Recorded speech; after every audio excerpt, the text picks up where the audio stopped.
କାଳବୈଶାଖୀରେ ଚାଲିଗଲା ବୃଦ୍ଧଙ୍କ ଜୀବନ। କାଳବୈଶାଖୀର ତାଣ୍ଡବରେ ଛାରଖାର ହେଲା ଘରଦ୍ୱାର।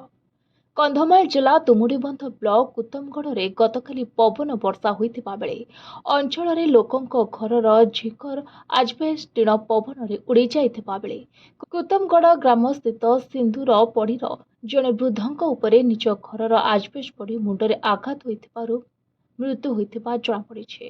ମୃତ୍ୟୁ ହୋଇଥିବା ବୃଦ୍ଧଙ୍କ ନାଁ ଜିତେନ୍ଦ୍ର ଦିଗାଲ, ବୟସ ପ୍ରାୟ 60 ହେବ ବୋଲି ଅନୁମାନ କରାଯାଉଛି। ମୃତ୍ୟୁବରଣ କରିଥିବା ପରିବାରକୁ ତୁମୁଡ଼ିବନ୍ଧ ତହସିଲଦାର ରେଡକ୍ରସରୁ 10,000 ଟଙ୍କା ଅନୁକମ୍ପା ରାଶି ପ୍ରଦାନ କରିଥିବା ଦେଖିବା ପାଇଁ ମିଳିଛି। ପବନ ବର୍ଷାରେ ଅଞ୍ଚଳର ଯାହାର ବି କ୍ଷତି ହୋଇଛି ତାଙ୍କୁ ସରକାରଙ୍କ ତରଫରୁ ଯାହା ସୁବିଧା ଅଛି ସମସ୍ତଙ୍କୁ ସାହାଯ୍ୟ କରାଯିବ ବୋଲି ସୂଚନା ଦେଇଛନ୍ତି ତୁମୁଡ଼ିବନ୍ଧ ତହସିଲଦାର ଦଳଗୋବିନ୍ଦ ସାହୁ।